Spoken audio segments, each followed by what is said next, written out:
Invading the internet, covering Web 2.0, coast to coast, worldwide, and everywhere in between. This is where you put the social in social media. We are Social Blade. Okay, I guess we are. We're Social Blade this week. We are no longer the Ergo and Jeff show, and we have not initiated the full rebellion of the Ryan Rucker show. So It this got is going to be canceled. Social Blade. Yes, that one got canceled. We Poor did a reviews. test pilot. Poor ratings. You do know, JD, that was like 2 weeks ago, right? We had a show last week, too. We got taken off the air after 1 week. I had to at least make an attempt to rebel, and it just we were going to have that week gap to where you guys would become complacent and you wouldn't feel threatened, and then we were going to sneak up behind you. You were going to log in today, and the show would be gone. But Aaron and I failed miserably at it, so it didn't work.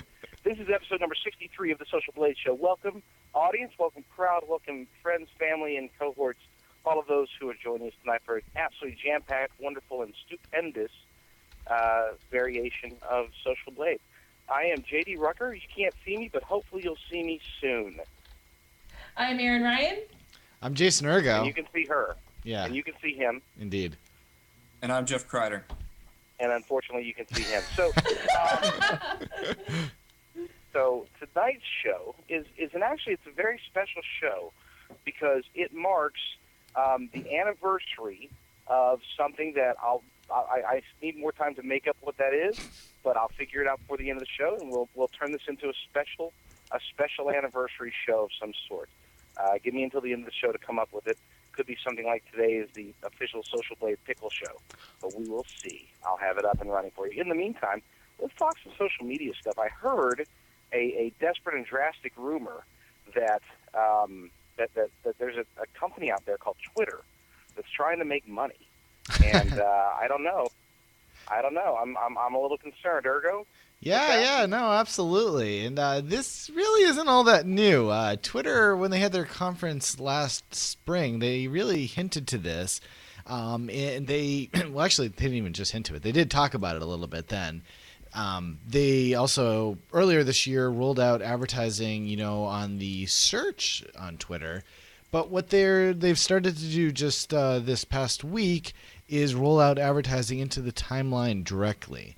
Now, they haven't actually done it on Twitter.com, the website, yet, but again, when they were talking about this and introducing it at their conference, they said they were going to do it on third-party clients. And let's see, I'm not sure if I'm going to have one right here. No, it's not showing up at the moment, but on Hootsuite, I took a screenshot from a little earlier.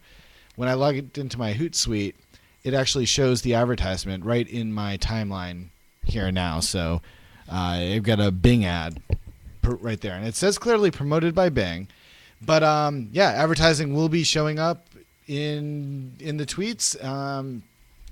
They haven't rolled it out to everyone yet, like I said, and it's also going to be sort of keyed on what's going on in your timeline. So it's supposed to be relevant advertising, so you won't see randomness there. It's really, I guess, what your friends are talking about and you're talking about are going to predict what the advertisements are going to be there. Yeah, they said hashtags. Yeah, going to be a key indicator. Yeah. Right. And the other thing, not only are they showing up there, it's also been found by Read Write Web. They noticed that it's showing up even in Google search results for tweets on there. So they had searched for Verizon here, and they got an advertisement for Verizon Droid, I guess, on there. So, and it still says, I don't know if you can see from here, I'm trying to make it a little bigger, but it says it's promoted by Verizon Wireless, so you can see. And it's also in Google style, it's in a different color here, so you can also see it's a promoted tweet as opposed to just a standard one. But they're going to be sharing the revenues, I believe, 50-50 with the third parties here, so like Hootsuite and Google. We're going to get 50-50 on all the ads that are shown. So I predict that pretty soon you're going to see a lot of these in all sorts of clients as soon as this gets rolled out to the masses. What do you guys think? I think it's a horrible idea. So do I. I think it's interference marketing on a permission marketing platform. And I mean, it'd be the equivalent of posting ads directly onto your Facebook wall or the Facebook news feed. I mean, the Twitter feed is Twitter. it's the promoted trending topics were fine, and I actually can accept those as a way of generating money, but to interfere in what makes Twitter Twitter, like the essence of Twitter, the news feed, is that should be sacred. It should be something that you just don't touch. I think it's wrong. I think it's not the right way to go about it. Yeah, I definitely interference marketing and. I completely agree with you because the thing is that a lot of people went up in arms about Facebook just adding a like button to advertisements, but at least that is over in the corner. It's not going directly in your feed. So I'm not really sure why people wouldn't be more up in arms about this in particular, because it's confusing if it's coming up in your news feed. You don't know what's it's going to start. It's because what's going to happen is it's more companies get involved, more third parties, it is going to become okay, what's an ad and what's not. Where right now, a lot of people use Twitter for credibility and they use it for going to it to check what's going on in the news that day. And I don't think it's going to be really an appropriate situation when there's advertisements going through it. And it's going to lose its credibility. And that's unfortunate. What if they're clearly marked though? Like again here, It's still especially if it's a interfering. different color. It Yeah. is. It's still interference marketing. I mean, especially in the online realm that everything is permission based, or things are trying to go permission based. It's broadcasting. That's basically what it is. Mm. It is. It's Hey, you know what? interfering directly into the feed. It's interfering. It's like a commercial, in the sense that it's interfering in my user experience. And that's what we're trying to do is we're going away from television and television and radio is not going to die, but the thing is we have moved away from that because we want a consistent base of a two-way street, not like a two-way street and then bam, and then a two-way street and then bam. This is yeah. What I see. Yeah. It's lazy. It's lazy advertising instead of smart marketing. I mean, Twitter is all about marketing. This is lazy advertising, where we'll just pump it into that, and based off certain keywords, yeah, the keywords make it relevant. Yeah, I understand it, but it's still interfering. Can I disagree? Yeah, go for it. Ooh, please. I you brought up a great point that it's like a television commercial or a radio commercial, and it becomes as a result, it becomes a necessity. It becomes a necessity to do that, and to they're there to make money. Their goal is to be profitable. So when you watch a television show, you have two choices: either you have a subscription to that channel, or you have a channel that is ad supported. And very similar to if they were to say, okay, so we've got ads, but we're not going to put them in the middle of the show where more people will watch them. We're going to, because that interferes, that breaks up through the middle of the television show. We're going to put it somewhere off on the sides where people aren't actually going to see it or participate. So it won't actually have any value. It's just, but That's Yeah, not hold on, hold on. true. No, hold on. JD, that's not true because, as I said, I don't know if you heard me in regards to Facebook. Facebook has it off to the side like you normally do within websites, but they have come up with a creative way to entice people. That's by using a social aspect by the like button, which a lot of people were up in arms about. But to have it in the middle of your Twitter feed and it's like you don't really have a choice over it. What's going to happen is just like TV, people flip the channel to go to another station. People are going to hop off of Twitter if this continues. I mean, I don't think people are going to directly just hop off Twitter because ads are interfering in their thing, but in their news feed. But what you're seeing here is steps backwards into trying to take the old way of doing things and putting it into these new platforms. Twitter in itself is an advertising platform for businesses. Businesses should be connecting and should be telling their brand story. That's the advertising platform on Twitter, is for a brand to communicate with others on Twitter and to share a story.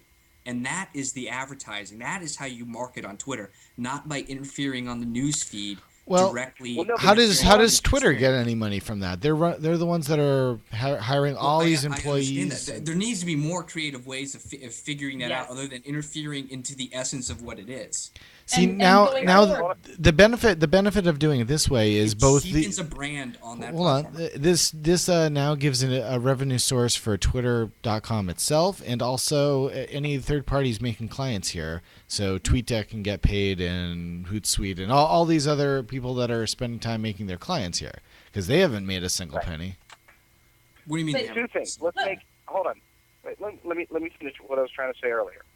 So, they're looking at it. Let's make two assumptions here. Okay. Well, assumption number one. These are easy assumptions. This isn't too bad. Assumption number one. Twitter had made a statement, 2 years ago, saying we're in no hurry.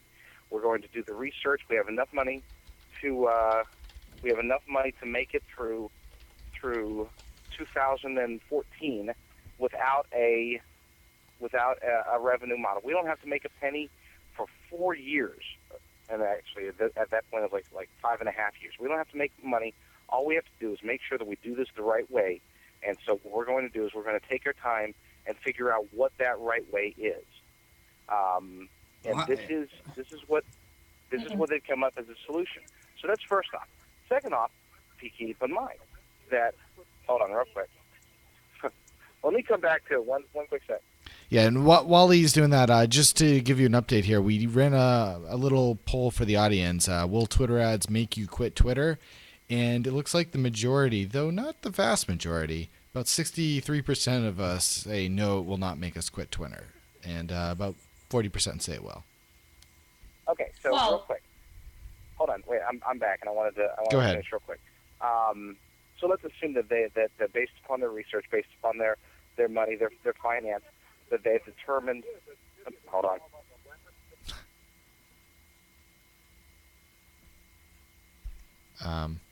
okay, while we hold, stand by. He's supposed to be saying stand by. I was just going to say that Twitter was late in the game in getting into advertisements, and we've become accustomed to that. So we're Yeah. used to Twitter being advertisement free. They kept their cool. They kept we're not gonna touch ourselves in that just yet.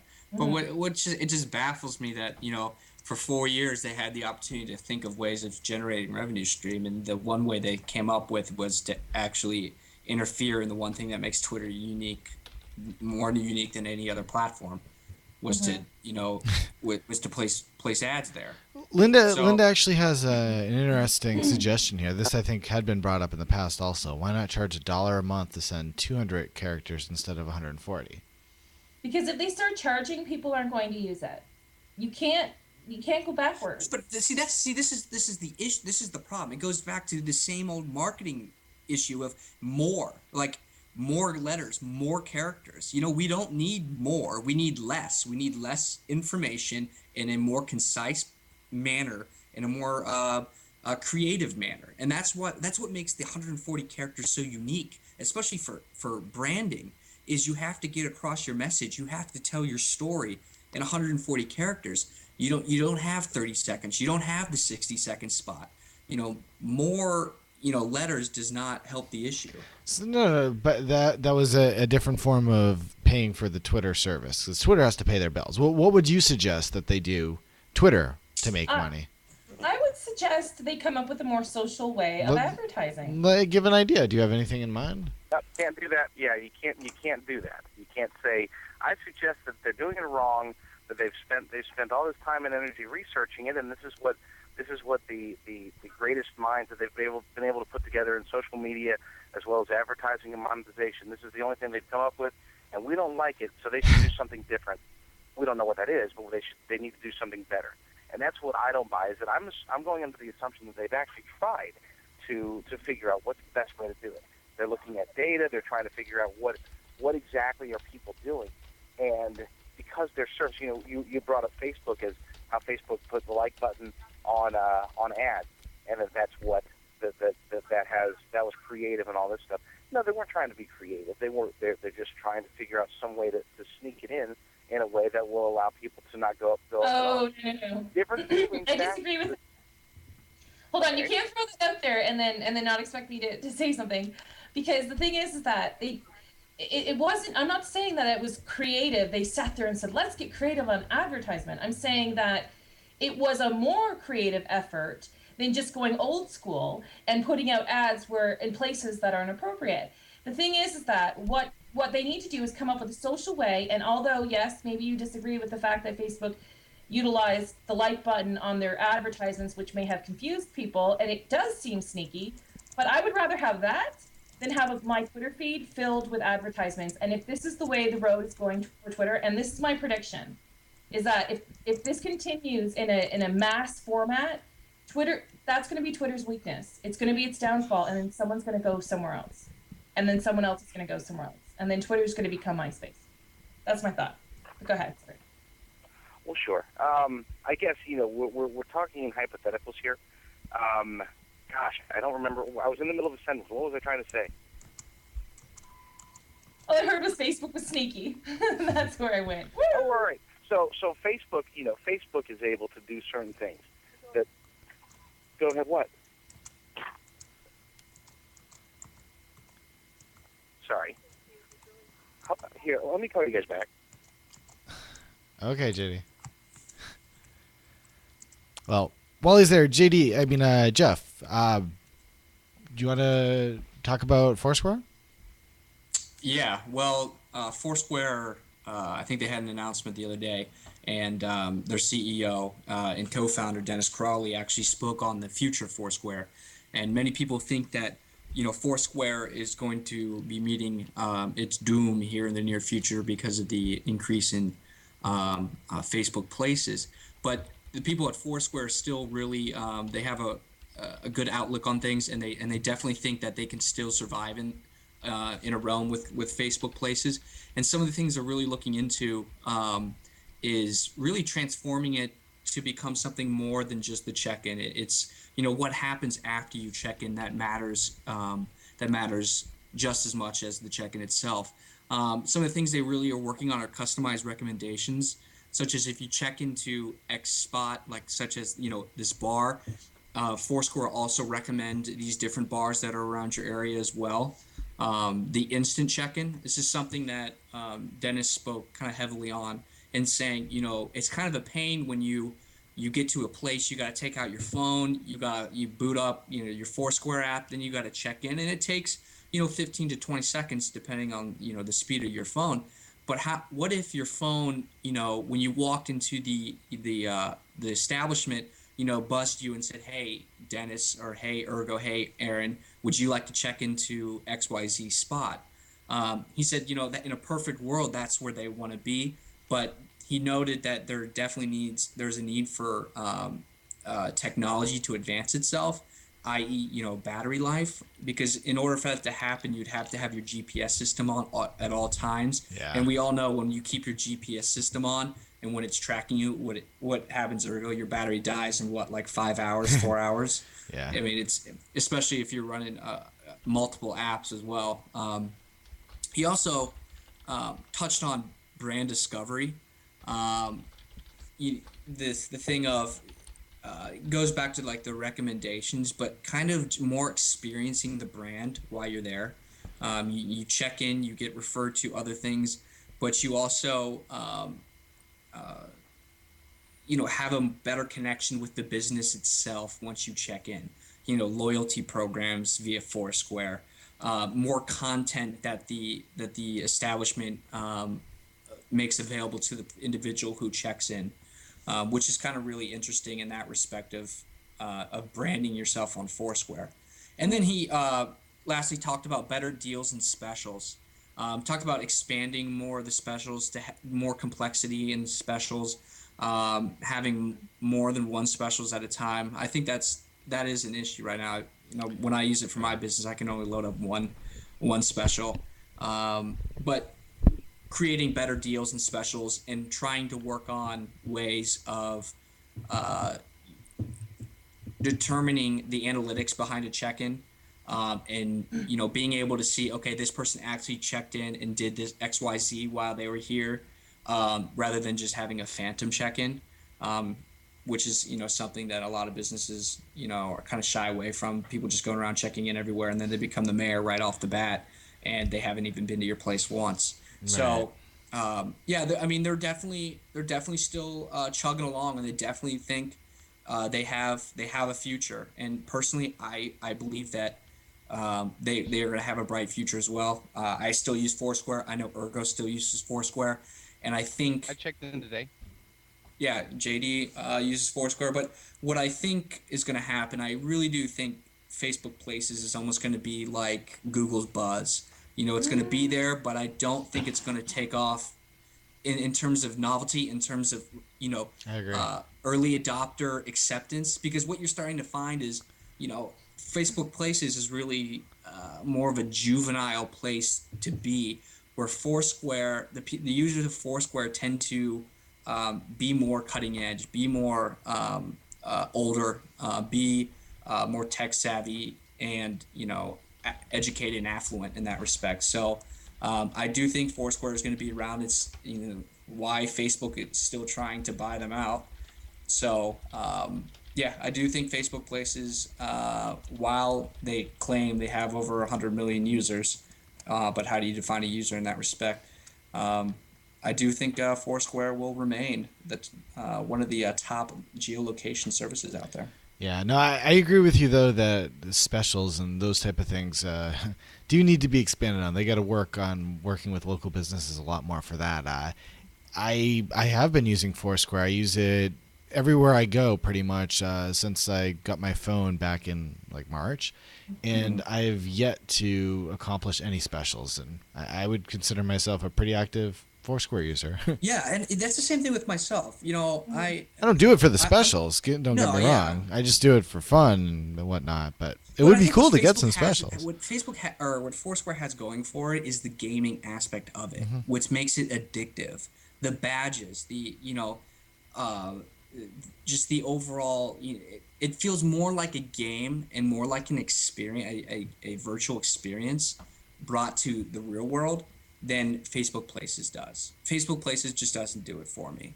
Foursquare still has that, oh, let's check in. What is check? Oh, check in means Foursquare. It doesn't mean anything else. And I definitely think Places is going to be like a Google Buzz. It's just going to be there, but it's not going to be anything worth people talking about. I Aaron, why do you disagree. disagree? I disagree. Well, first of all, I mean, Jeff, the claims you made in regards to people who used Foursquare over Facebook, I think was kind of mean.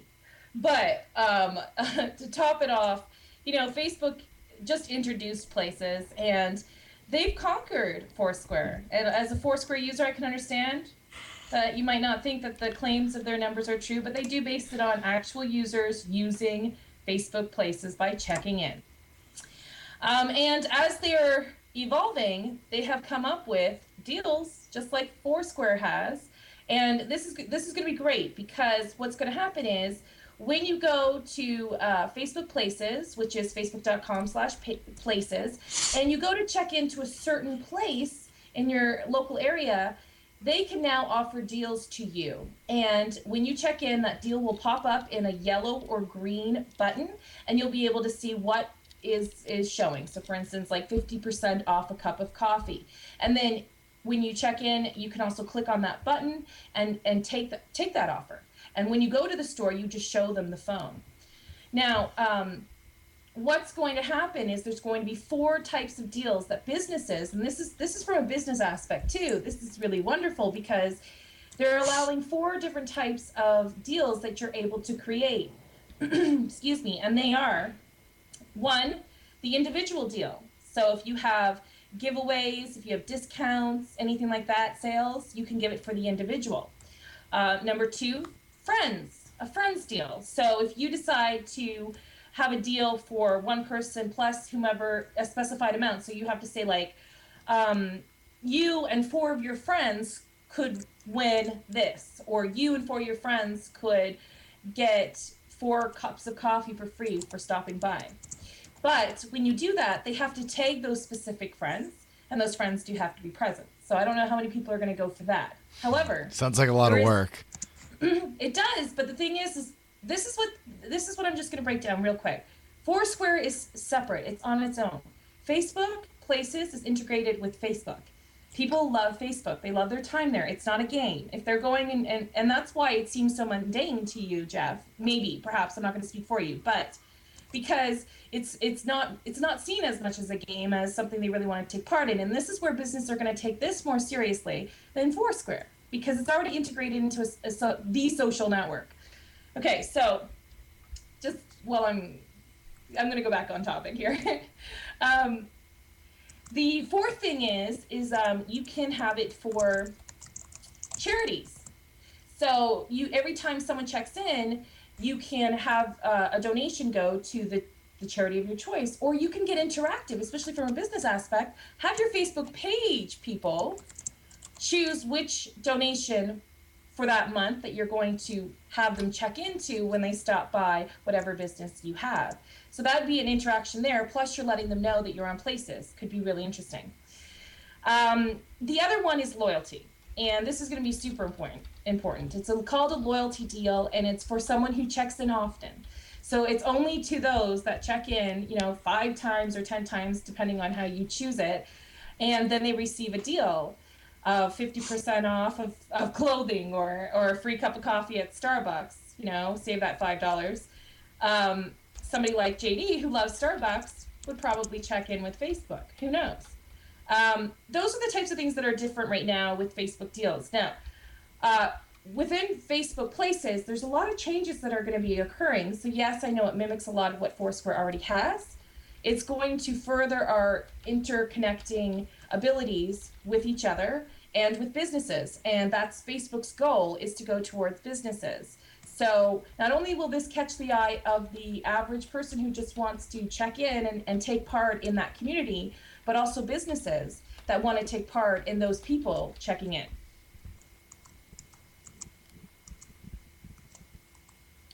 Excellent. And that's that.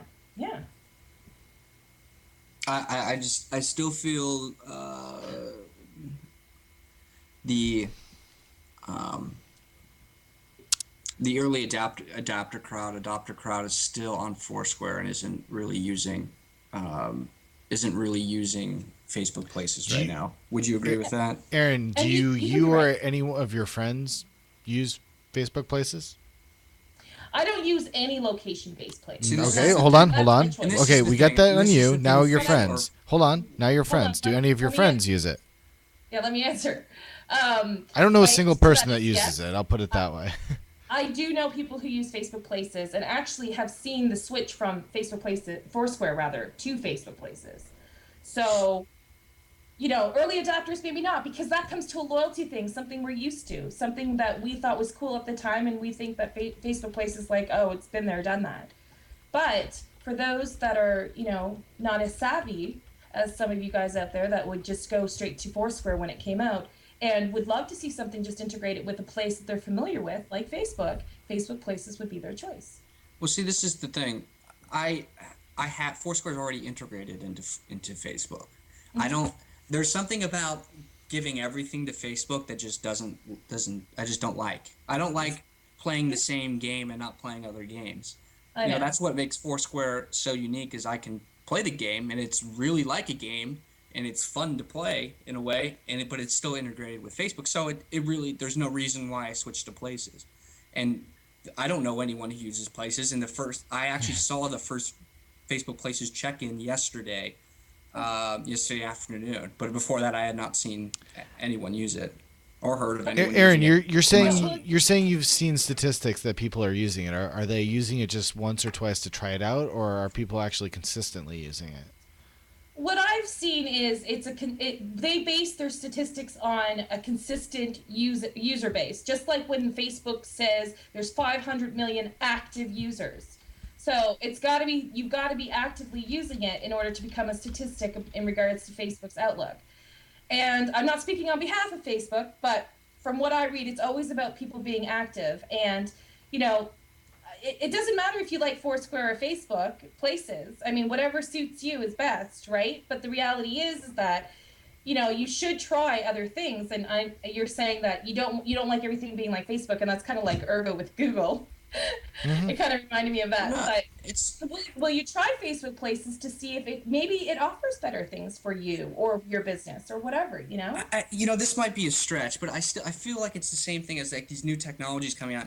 The TVs that you can surf the internet and you can update the Flickr, you can update the Facebook and all this stuff, and it's like, oh, it's great because you're watching TV, you might as well just do it while you're watching the television and all. Well, it's like, well, no, I'd rather just go, get off the TV and go do it, on a different platform. I don't want to do everything on my television. Mhm. It's the same approach. Like, I don't want to do everything on Facebook.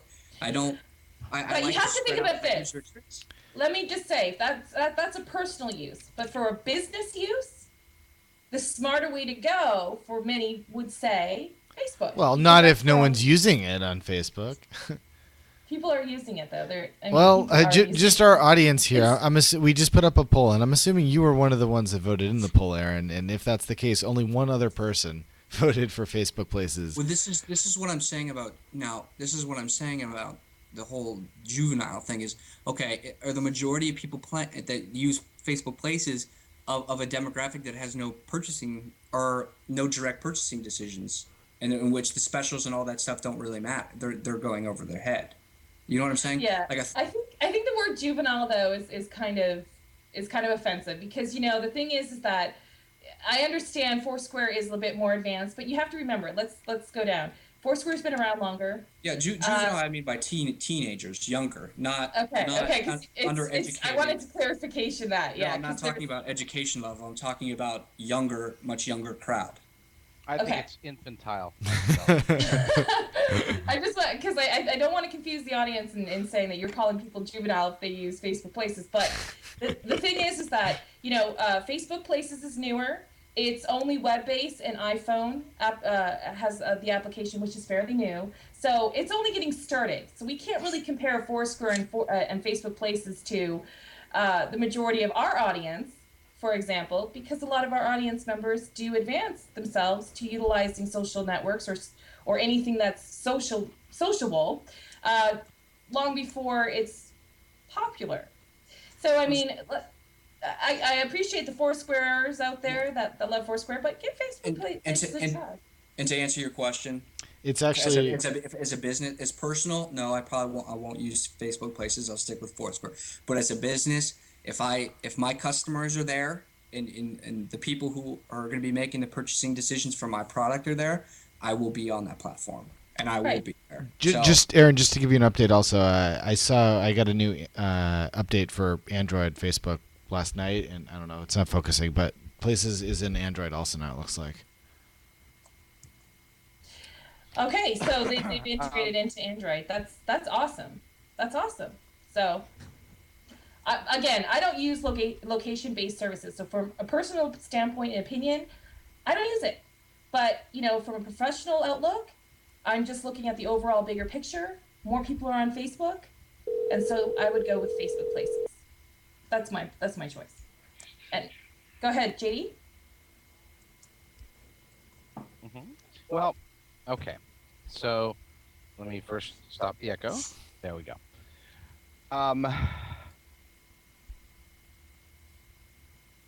JD? Facebook Places will increase and will eventually start to threaten Foursquare. But before it's actually able to overtake Foursquare, Google will buy Foursquare and integrate it into its own variation of a social network. And whether it's Google Me or something else, and then the real war, the real interesting thing, because then Ergo is going to have to make a choice. Do I hate Facebook less or do I hate Google less? And Well, that's going to make it fun. It's interesting that you say that, especially with the changes that Google made to local business searches. I mean, what if you had you're doing a search for a local business or jazz bars in Chicago, and then it showed where your friends checked in, and the recommendations and the tips that they left via Foursquare in those search results. There you go. Results. I'm buying what you're selling. See, here's the thing: we look at location-based social networking like Foursquare, Places, Gowalla, all these things. We look at this as more of a, you think, oh, that's more social media, that's more Facebook oriented. But in reality, if you think about it, this is just as associated with search as it is with social media, because the whole idea of deals, when we're in shopping mode, we don't go to Facebook. When we're in shopping mode, we go to Google. When we're looking for information on what to buy, we don't go to Facebook, we go to Google. Now, I think that Facebook is definitely going to make strides over the next year to become the point of e-commerce. And I don't know who's going to win, but this is, in my opinion, and we'll see this develop over the next 1 year to 2 years. In my opinion, we're looking at the precursor, the location-based war, Foursquare versus Places, and all the other potentials. But this is the precursor of an emerging battleground, which is going to be between Facebook and Google, and and I think they're both going to win. It's not a battleground where you're trying to get market share, because both of them, obviously, you can beat both on on Google and Facebook, and just see which one you like better. It's just like Yahoo and Google coexist, sort of. Same thing, I believe, will happen between Facebook and Google. Well, I would agree with you that. Sorry.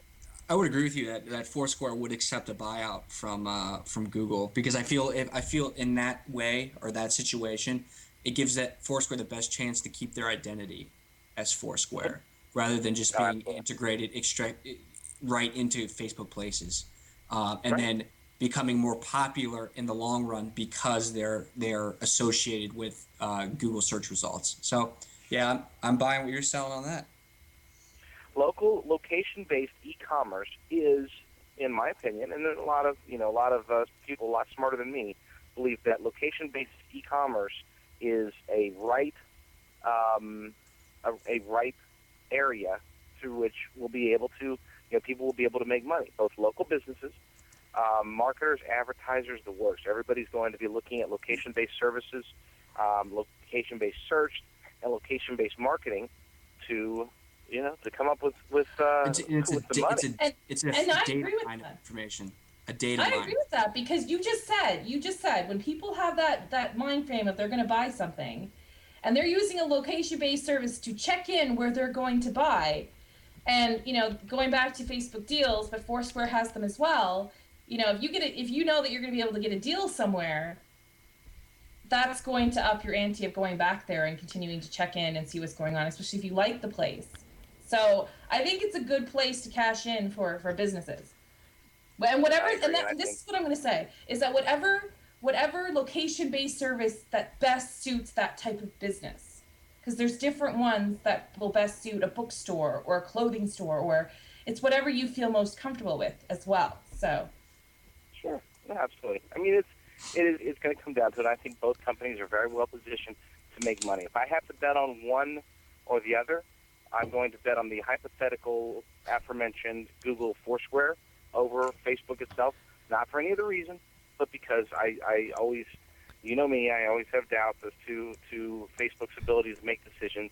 I still am a firm believer that they are what they are, not based upon good choices, but based upon excellent adoption and just the sheer fact that people don't want to, that's where their friends are, so they know they have to be there. But I don't think that everybody really loves it as much as Facebook would like us to believe. But there's definitely more necessary evil aspect than anything else. So anyway, with all of that said,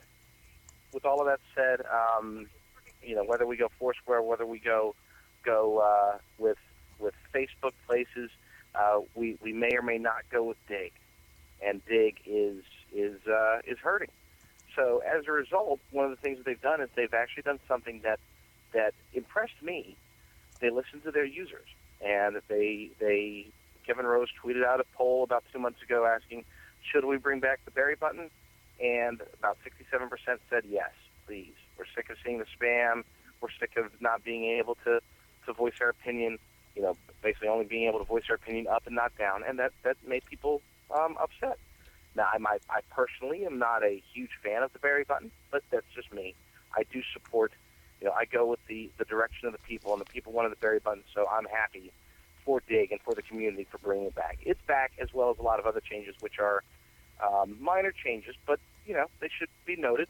There's a redesign, and I'm not going to go into details about it, other than that there's good and bad in most people's opinion. One of the bad things being that they've extended the page down based upon a vertical display of the number of your friends that have dug a story, and that's kind rather of annoying annoying. if you have a lot of fans. Really I'm bad. sorry? Really bad. I really hate that.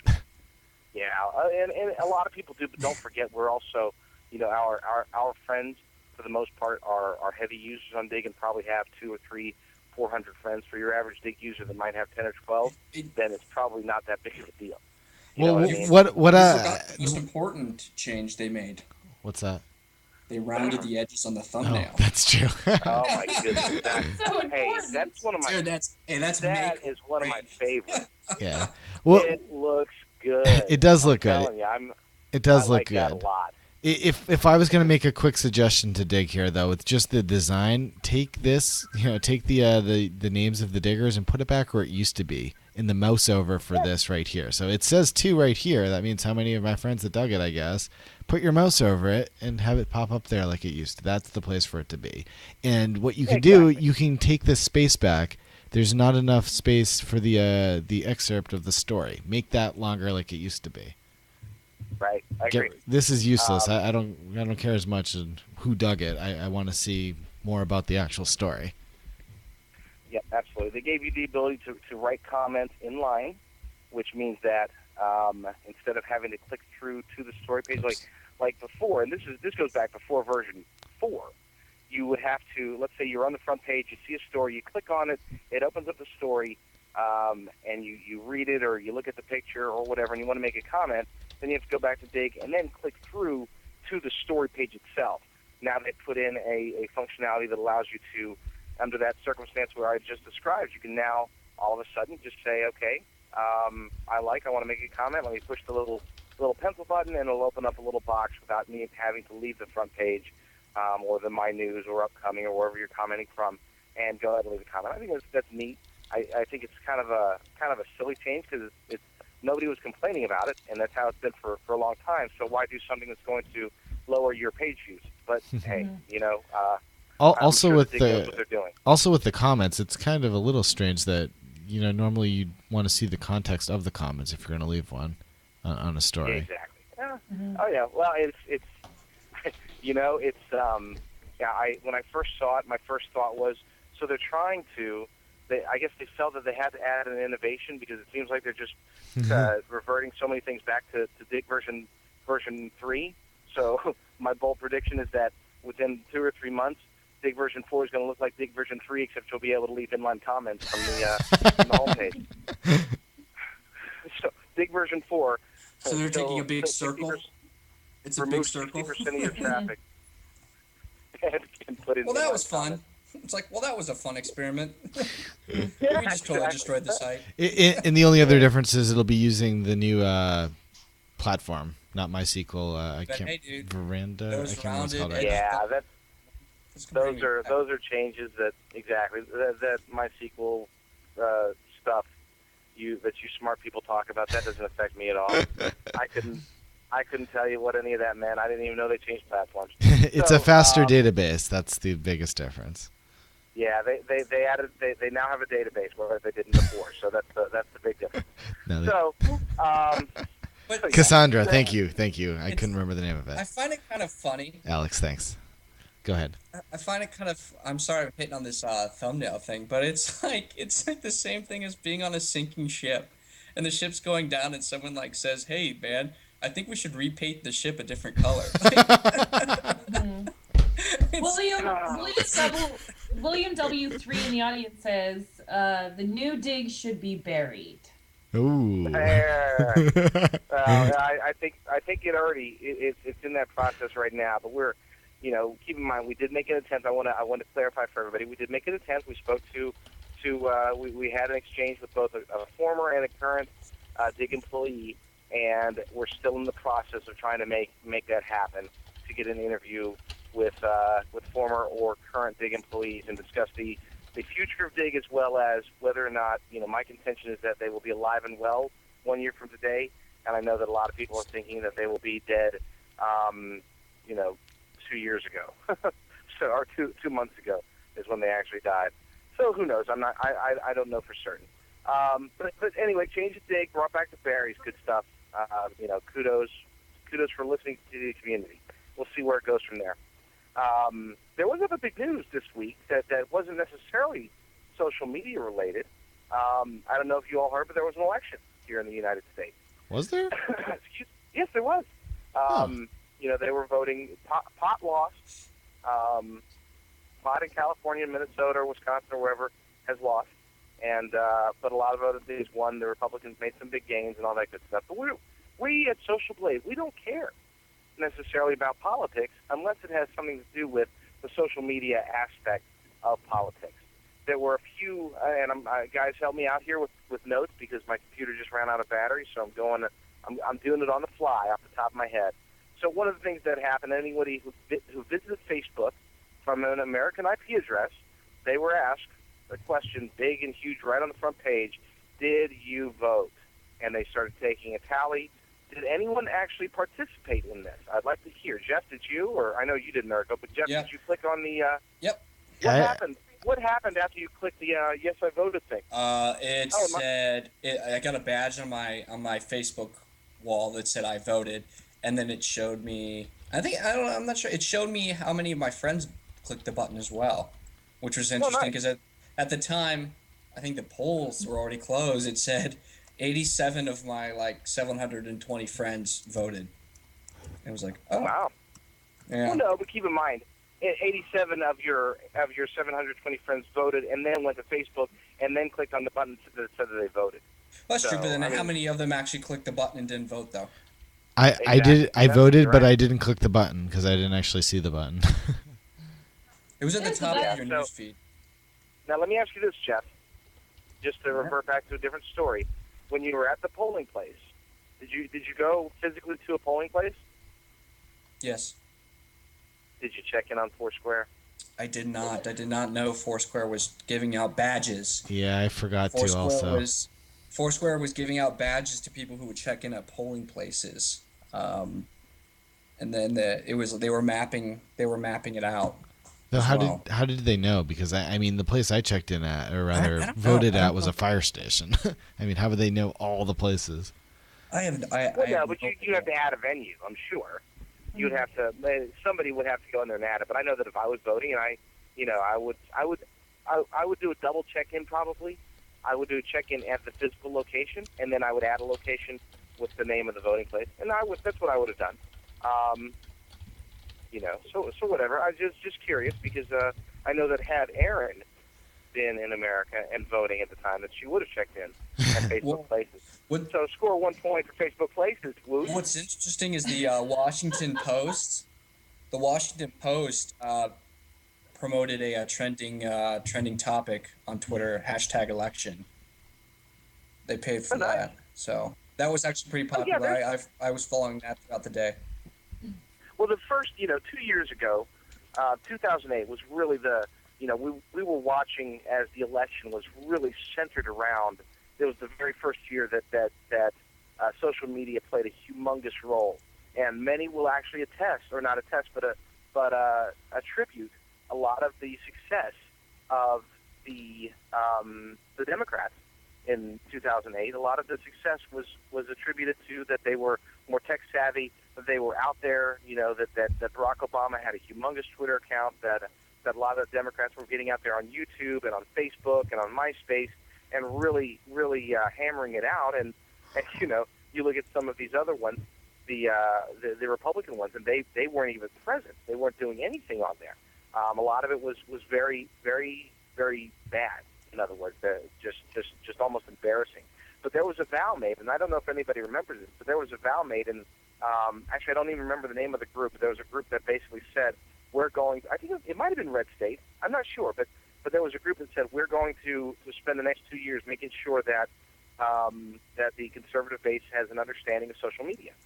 And it seems to have worked. I mean, there was great gains, and I'm not going to say, that social media won for the Republican Party, but you could definitely distinctly see that any politician who was winning, and then even the losers, of course, but pretty much everybody was taking note of and participating in social media in one way or another. Do you guys agree with that statement?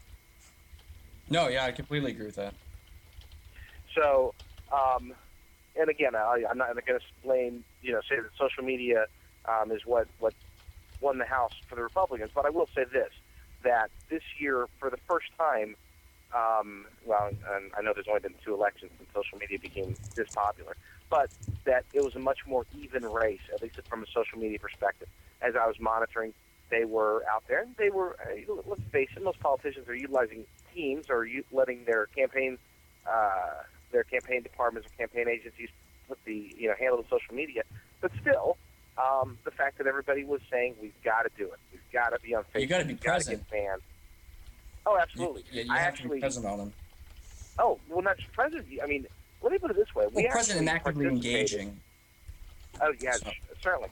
We had even on the local level, we were approached by a handful of local politicians as well as state politicians here in California. When I say we, like not me personally, but the people that I know, were approached and they were asked, can you help us out? You're good at social media. You are a thought leader in the area. We could really use your help, and we see that you're supporting us. In other words, this was a political campaign that looked through their list and reached out to people in their area who were heavy on Twitter, heavy on Facebook, and believe it or not, this is going to sound funny, but heavy on Digg, and asked them, hey, help us out, help get us. And this was before the primary. I know one in particular I was watching. It was a campaign video that hit on the front page of Digg, and it was actually a pretty funny video. It wasn't bad. It wasn't an ad campaign. It was a portion of a speech. But wow, was it amazing! Amazing. The video was okay, but it was amazing that they were actually able to get it to hit on Digg, and got it hundreds of retweets and did very well on Facebook. That particular candidate lost, but anyway, score a victory for social media. I love it. Thoughts before I continue? And am I only echoing in my own ear, or am I echoing in everybody's ear? Say again. You're only echoing in your own ear. Oh, excellent. You're okay, good. As long as you guys can't hear me echo, because it's really weird. I can hear you echo. I don't hear any echo. Excellent. Excellent. But yeah, I actually followed the election pretty heavily on social media, and I thought I got a lot out of it in terms of absorbing it. But I mean, even before 2008, I think the first politician that really tried to farm that tech base, that social media base, was Howard. He didn't win, but he was the politician that ran as the edgy, tech savvy,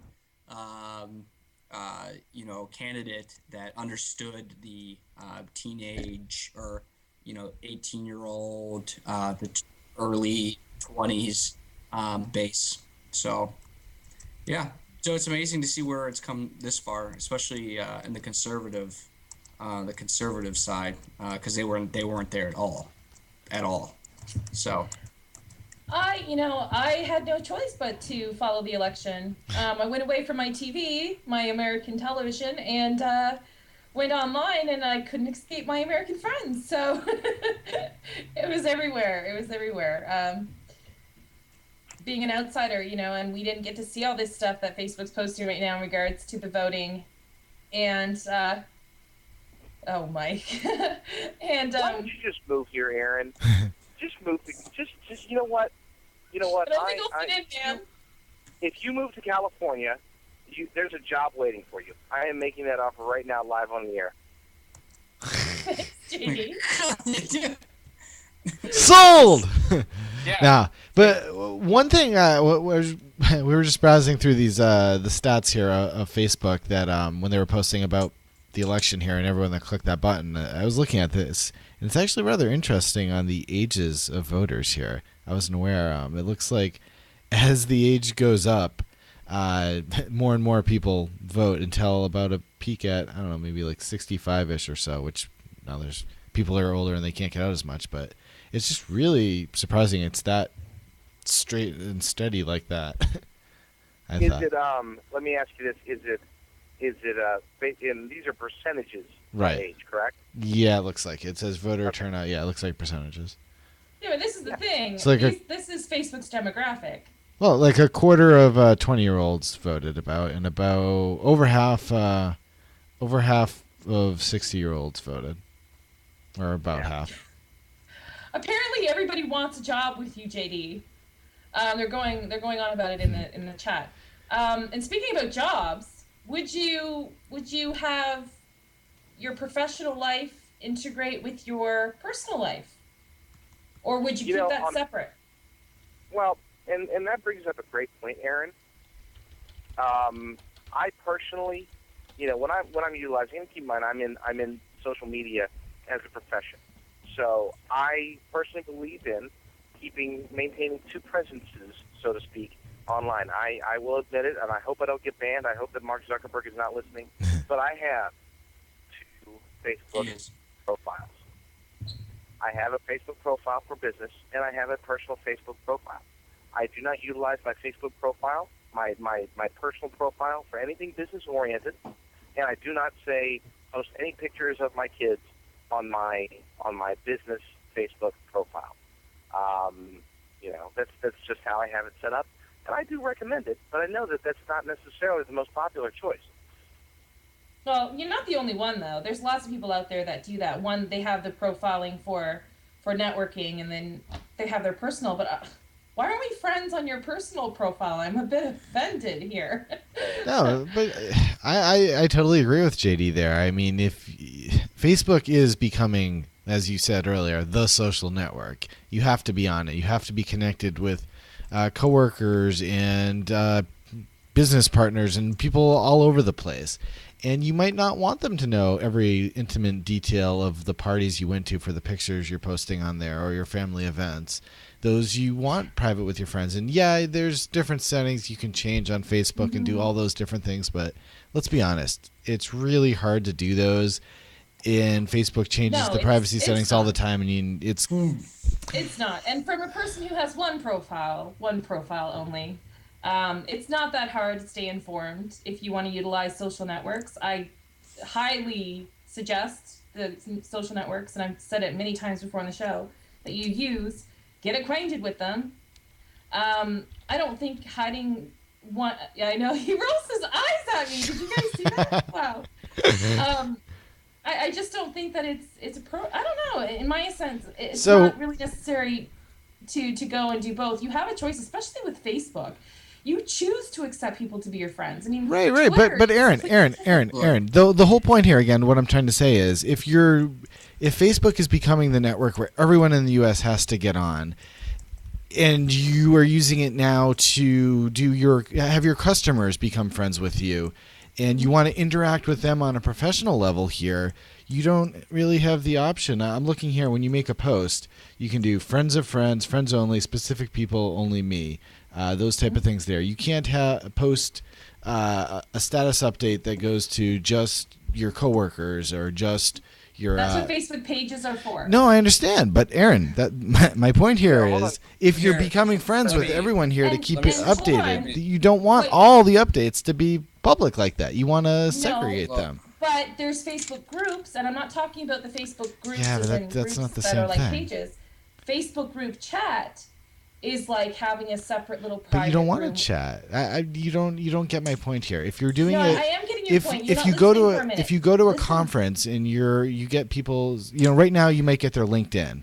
But if Facebook is taking over that and you need to get connected to your potential sales leads or whatever at a conference, you're going to want to friend them on Facebook, but you're not going to want them to see all the pictures of your kids and whatnot.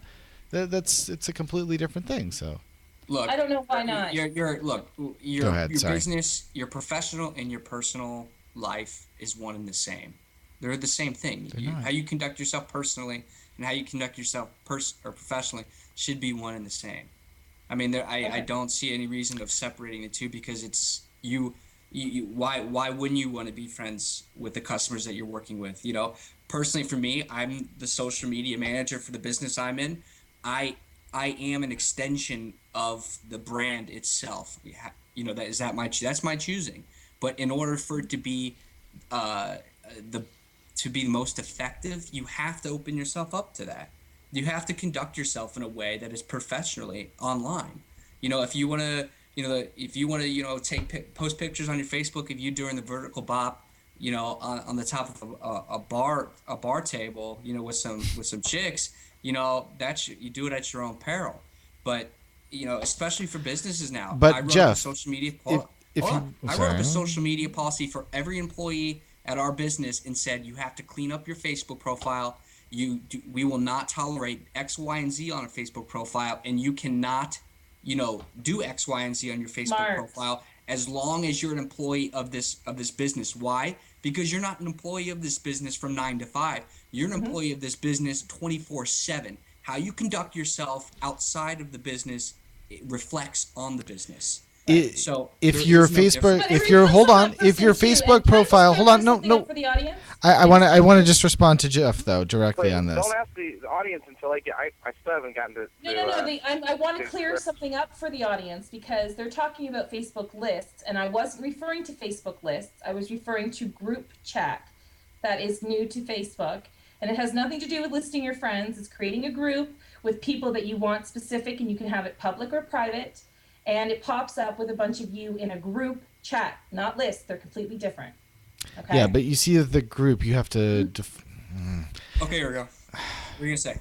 And then we're going to JD. You already have options on Facebook to limit everything down. On my own profile, I have it set so only friends can see things.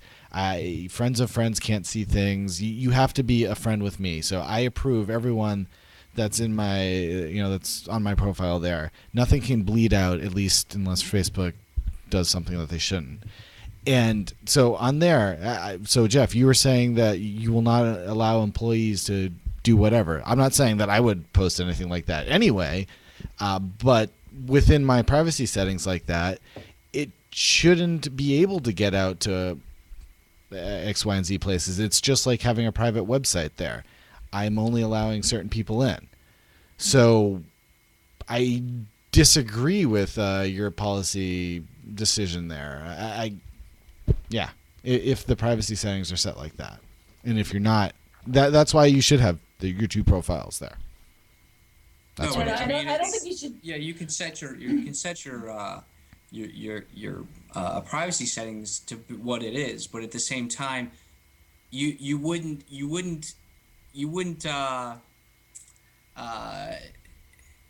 come up to a customer. How can I put it? What you do directly with a customer or directly with somebody is no different than what you do online. And if you got a yuck mouth, online, it's the same if you got a yuck mouth, in the real world. There's nothing different there, and you need to clean that up because you have to act professional on each platform because they're one and the same now. Yeah. The virtual reality is reality nowadays, and you have to accept that. And all of our employees were trained, educated in terms of how to set the privacy settings and how to do that. But at the same time, we have myself and another group of individuals who constantly monitor what our employees are doing on online spaces to check and to make sure that, if a customer stumbles upon something, they're working with the salesperson, go home, Google his name, and they see X, Y, and Z on his Facebook page, and then we lose the sale. That hurts business. And wouldn't it be great if you had two profiles there, one that was public and one that was absolutely private that people couldn't? No, because you're. No. Hold on, I got it, guys. I've got to hop in here real quick. Help me out, JD. Okay. So first off, Jeff, are you suggesting that so to be able to work for you, then they cannot do anything that could be potentially considered negative. They're not allowed to do those things at all, even if they're not at work. Like if they work for you, then they can't go to a bar, for example, and and do anything that would be unprofessional, even if it's off hours. That's right, because how you conduct yourself outside of work is the same as how you conduct yourself in work. We don't even we don't hire anybody who do not sign the social media policy that I am placed. If you do not sign it, you do not work for us. And if you do sign it, and then You you do do sign it. something You have against it, you Yeah, don't work for you. exactly. Yeah. Because how you conduct So, I yourself mean, outside is completely the same thing as how you conduct yourself inside. That's smart because the thing is that it's not just about social media, it's about the internet. Don't So post things on the internet if you don't want people to see them. And if you want not your a, families and friends to see them, then create a private group chat or a Facebook page. Not I wouldn't go Facebook page because they're too public. Or you stick to your photo albums for when they come over for Thanksgiving dinner. I mean, it's the internet. it I just don't understand why you need two different. But JD, you exact haven't said enough. I want to know what JD's whole personal theory is on branding. that. okay. Okay, so and I just want because I didn't get to hear the full answer, or I'm not sure if I heard the answer.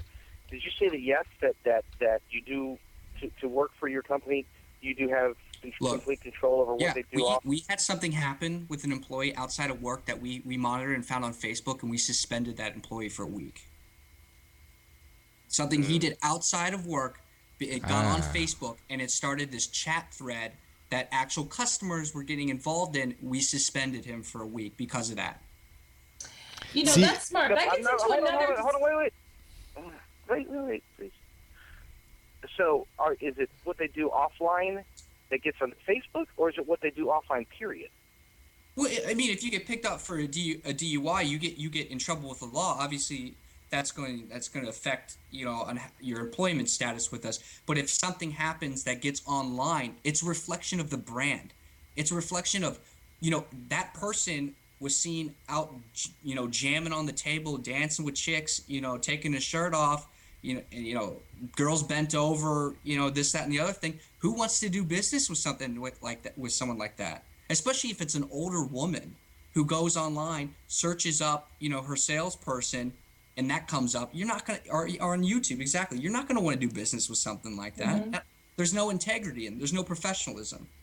And with the insertion of social media within businesses, this is going to be something that the businesses are going to have to think about because we're so careless when it comes to the internet. We're just like, let's post this picture and oh my god, that party was so much fun, and let's just post me drinking four drinks at a time. You got to remember that businesses search, and if you're associate with a business and people see something that's inappropriate, it shouldn't be there in the first place. But social girl media brings up a good point.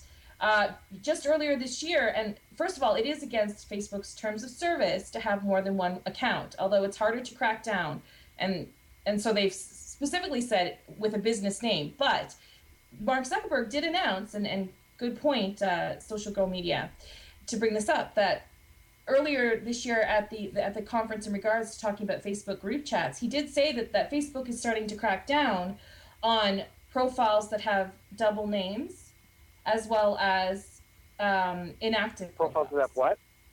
that have similar, like, double names. So if it looks like it's the same person, they'll start questioning it or they'll delete it. Well, ergo, so they shot down all my ammunition. There have been VPs, vice presidents making six-figure salaries. I mean, there was one that I used as an example in one of our education training seminars, that the guy went to Vegas, got a picture taken of himself in underwear with two strippers, and got up on his Facebook page, and it was seen by HR. The guy was gone. Because no one wants. It's a reflection on the company, and you can't do that stuff. But you can't fire somebody without that contract. Let's put that into place, because you can't just fire somebody of something you've seen, and that's if it's there, you could fire someone based off of their actions are detrimental to the brand of the company, detrimental I to disagree the with that. mission of the company. I foresee there's going to be a lot of lawsuits regarding these type of situations. I don't see that as appropriate. If there's a contract put in place, several times, and it's let's put it this way: if I was the employee at your company that you suspended, I would have already filed a lawsuit. No, because that person signed a contract. That's what I'm saying. Well, okay. If there was a contract signed, well, you signed the agreement saying what you conduct yourself online, and if you conduct yourself in a way that is detrimental or goes against the brand of our company, action will be taken. Okay, Look, but Jeff, people listen to go me. ahead. That's great. That's fine. It's beautiful. If you have a contract in place, which a lot more businesses should be thinking that way, because they're integrating into social media more and more and more and more. Okay, but that gives the person the choice to, okay, if I'm going to work for you, I'm going to choose to sign this contract. However, if there is no contract in place and you see something in line online and it's not something that's appropriate for your business but is not associated directly with your business, it's something they did on their personal time, really they have nothing to sue on or suspend or fire. I don't think that would be appropriate What, to unless there's a fire contract someone based off that? based off that. You ever read the big things that HR departments hand you? A lot of the stuff in there talks about how you conduct yourself, and if you conduct yourself in a manner that is not in keeping with the intent of the company, with the mission statement of the company, they have the right to get rid of you. See, now that I think is what we need some laws regarding that should not be legal. A lot of those No, no, things. no. Those I that's think should that's not be old. allowed. That's And stuff guess that you what? sign Guess every day what? when What you they're sign up. talking about. Listen to me. I don't mean to cut you off, but I feel like I'm not able to say. The point is this is that if it's yes, that says if you could conduct yourself in a manner that's not acceptable to the business. Okay, but usually where the person within the business that would see that to fire you is you acting inappropriately in the business. But in your off time, and I'm someone who's totally for not posting inappropriate things online. I think that is something that doesn't need to be done. I'm completely against it. But I do think that, there isn't a complete clear line that states this was what's appropriate and this is what's not inappropriate to us. So if there's something listed in a contract, that's fine, but if they go and they just fire people just because. So that's why you should always be careful what you post online. And businesses should start thinking in the ways, like Jeff's business has, in regards to if you're going to incorporate social media and you want your employees to represent your brand in a positive way, you need to have a contract in place. No, yeah, People have choices. dude. This is where you guys like what you do online is the same thing. Like Alka said, if you're caught on the 5 o'clock news smoking a joint, it's no different than smoking a joint, getting a picture shot of you smoking a joint online.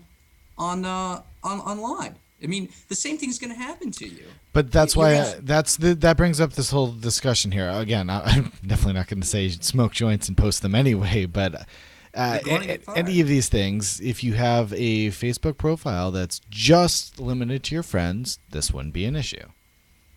Or Okay, at least hold on. I want to bring this a lot back. less JD, likely to be. you own a company, so I want to know what your thought process would be if because I think there's a bad line there, because if you're doing it during office hours, get fired. If you're doing it in your own time and you get caught, yeah, you might want to talk to that person, but you don't just go and fire them. But I want to hear your thoughts, JD. Oh, no, you don't. I do. But well, Are you going to give me the scale here, or? Well, okay, so in a way, Jeff has pulled me to the dark side and made me realize that perhaps there is some validity to what he's saying. I would definitely want it spelled out or clear. In other words, I wouldn't just say presenting yourself inappropriately. To me, it's what people do on their spare time. Like some great employees may like to go out and get drunk on Friday night. And when people get drunk, there's an opportunity for them to do things that are considered silly. If they're not breaking the law, and they're not, then to me, I'm okay with it. I mean, I know myself. I've been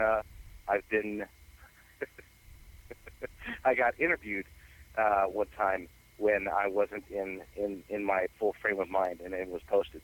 So that wasn't good. This was a bad thing, but luckily I wasn't doing anything illegal.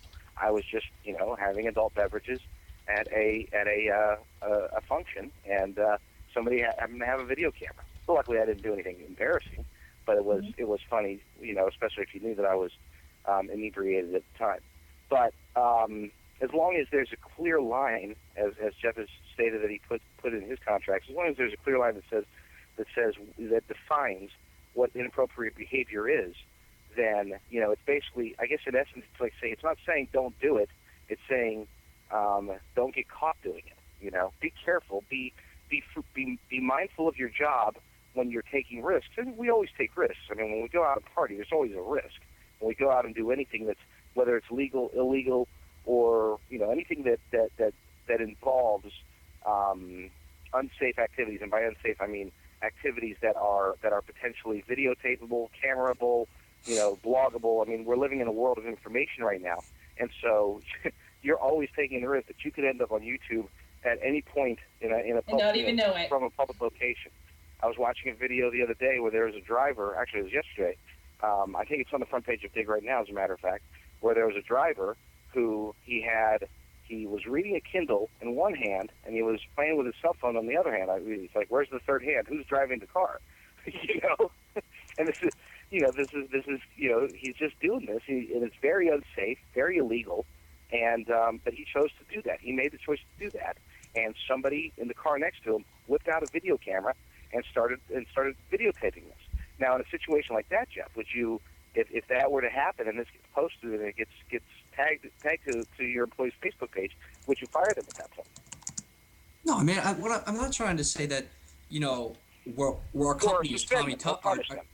No, it depends on what the crime is. I'm not trying to say, our company's Tommy Toughnuts, and we're just a huge stick in the mud and we don't let our employees go out and have fun and let their hair down. We're not saying that. What we're saying is, depending on the degree and the severity of what happened and how what had happened can affect how a client or a customer sees us, that is where the action taken or the consequences come into play.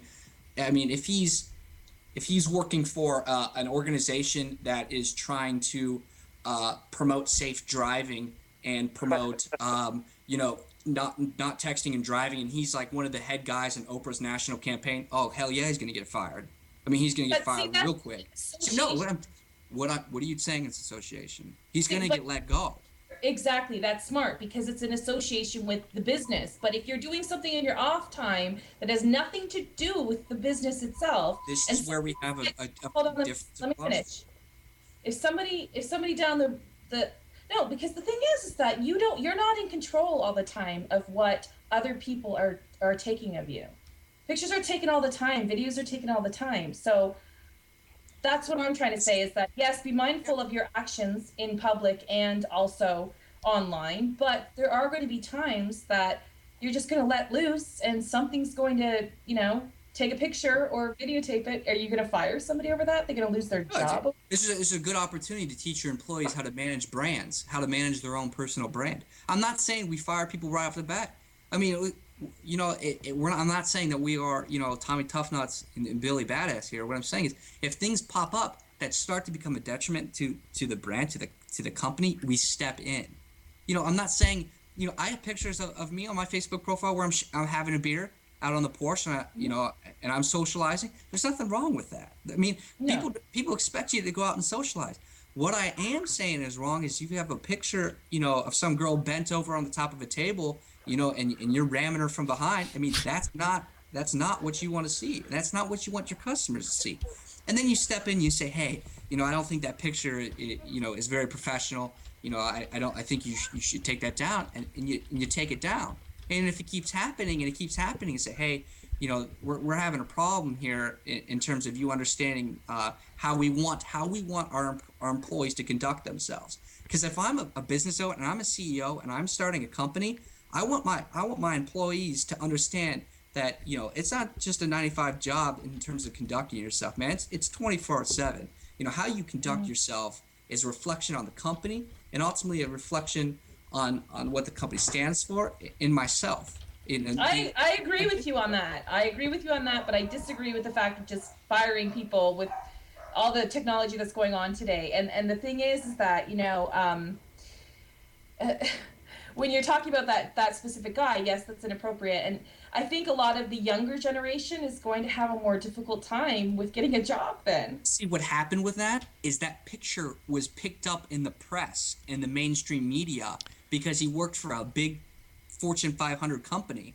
And because of that, they had to let him go. You can't retain someone of that stature who is expected to have a certain show a certain type of example and set an example for the lower employees. Now, and set Jeff, if for if his clients. Facebook profile was private, would What this I'm have been an saying issue? is, what I'm saying, why did we step in and suspend that person based off of what happened on his Facebook wall? Because it I can started answer a that. massive discussion.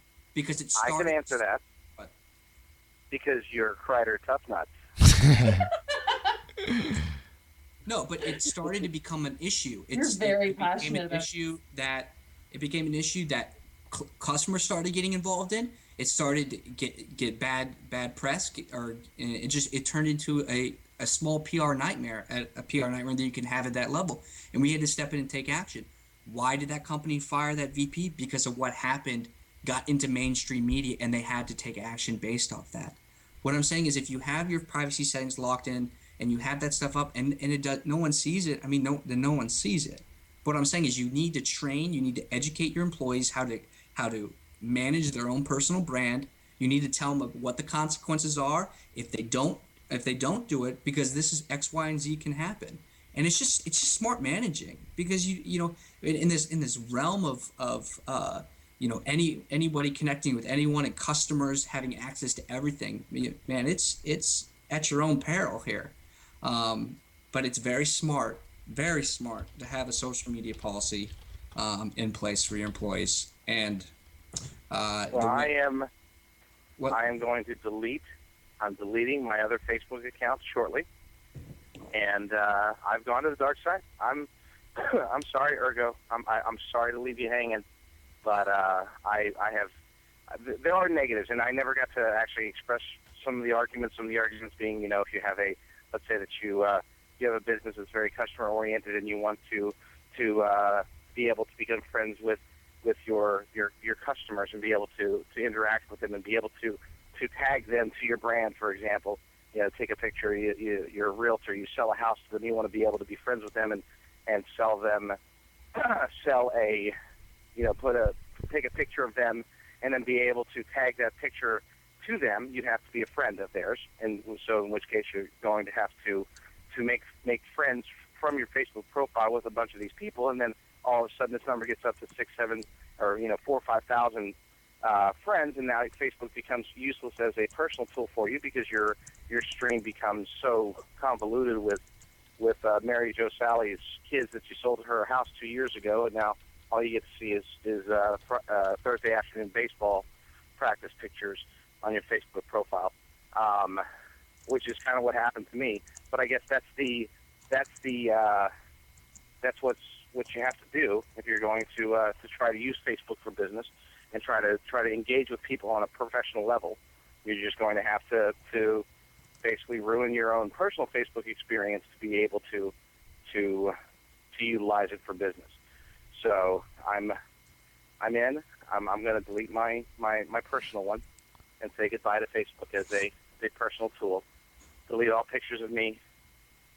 Well, you're not deleting them, Dude, by the way. You already Alex, have them on Facebook, and Facebook owns them now. But the same thing I do. At the bottom of my email signatures, I have a link to Google my name, and allow people to Google my name and see what comes up.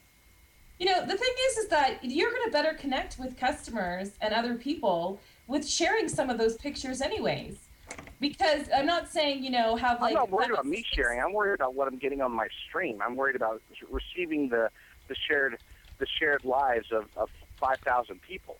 That's what, and I mean, I've got 4,000 friends almost already, and Facebook that particular Facebook profile is useless for me, other than for business. I can't sift through, and I've got my settings as strong as they can be, but either I'm going to be completely fake with that profile and just hide and ignore everybody and just use it make that business connection, but only do it as out of just so that they can see my face when I'm posting stuff, or I can forego Facebook altogether as a communication tool on a personal level.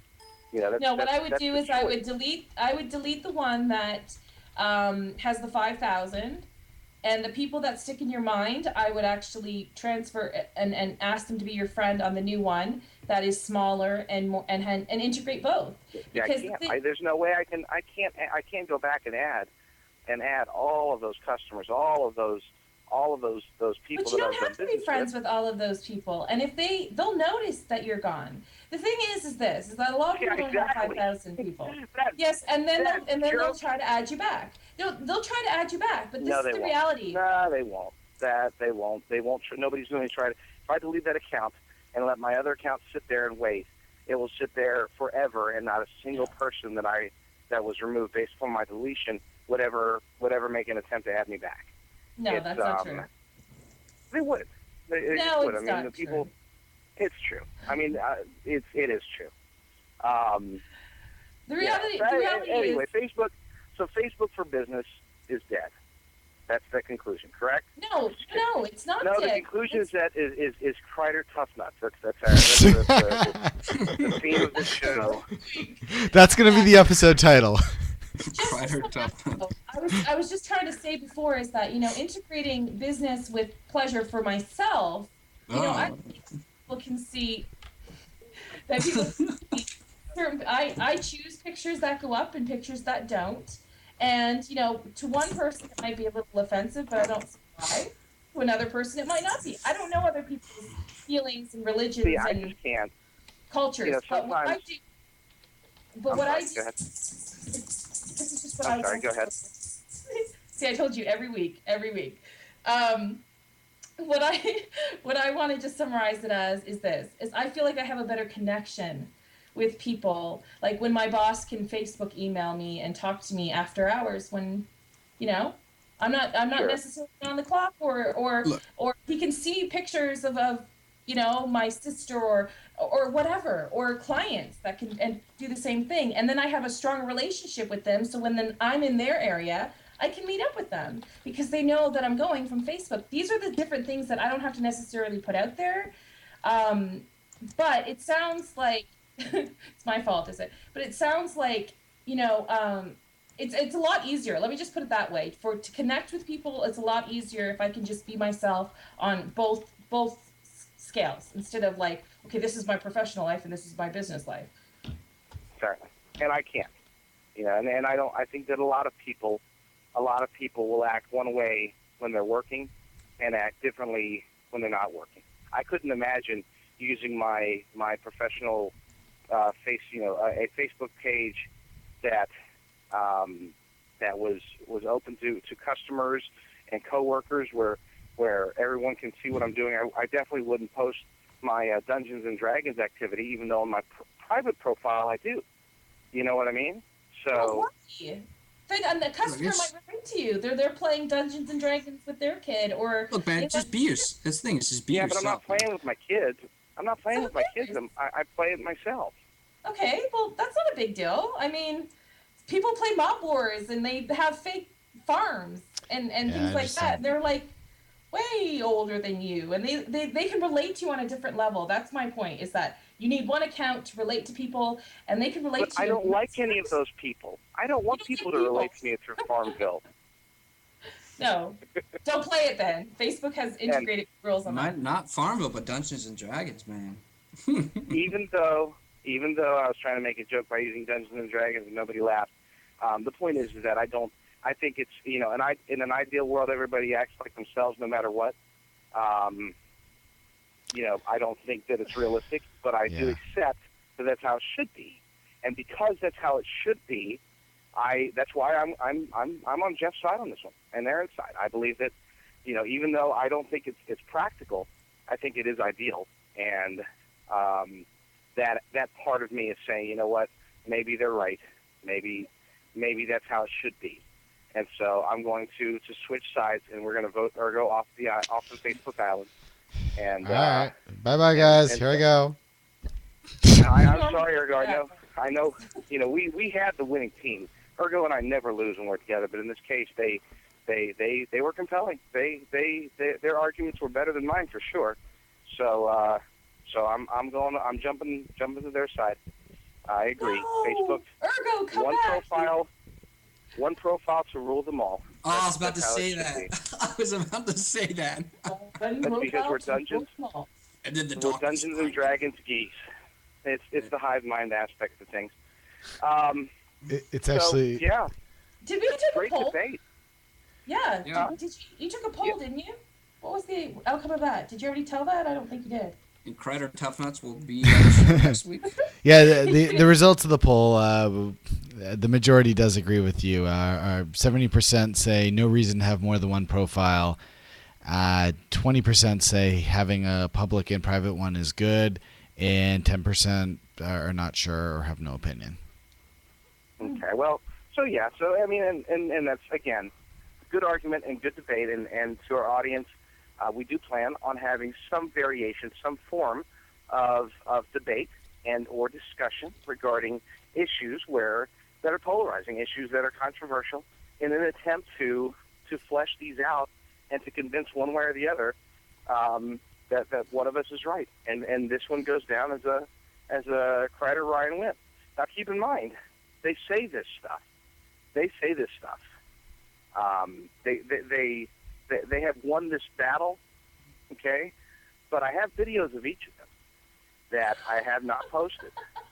I have a video of Aaron Ryan beatboxing. No joke. I have a video of Aaron Ryan beatboxing, and it's going up on my Facebook, my personal and professional Facebook page, unified, any second now. I've got a picture of Jeff. Well, I'm not even going to tell Jeff what picture I have of him, but it is very funny. It is very funny. Jeff should be firing. He may be firing himself. I was just going to say that. So,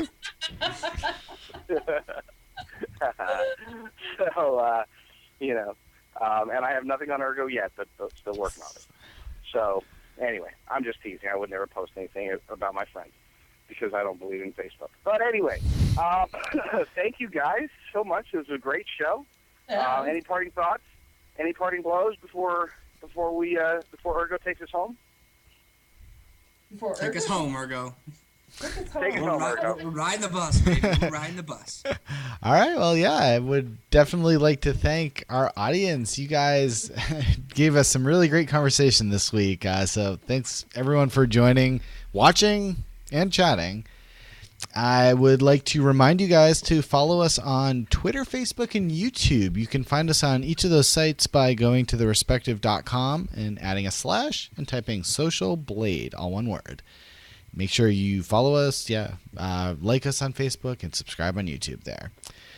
We didn't have a guest this week. However, when we're not doing debates, we like to have guests on the show. And if you have a suggestion for someone you think that would be a good guest, if you go to our website, socialblade.com/show, up at the top, you'll find a link that says suggest a guest. And if you would like to be a guest yourself, or you know someone that you think would be really good, put in the information there and submit it to us, and we'll be in contact with them and hopefully get them on.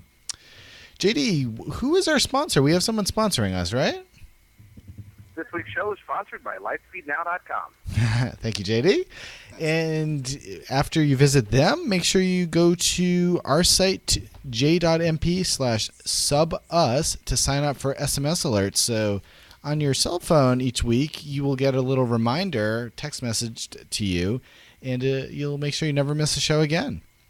And on that same site, you can also sign up for sort of our friends shows, Ask Outcast, which is on Tuesdays at 8 p.m. Eastern, Band on the Web, which has been on a little hiatus, but should be coming back pretty soon, right, JD? Yes. Yes. After football season. I don't watch sports, so I'm not sure when that is, but that's going to be Tuesdays at 10 p.m. at some point. And the Drill Down, which is every Wednesday at 9:30 p.m. Eastern. So with that, I'd like to thank everyone so much for joining us. And always remember, never forget, we are Social Blade.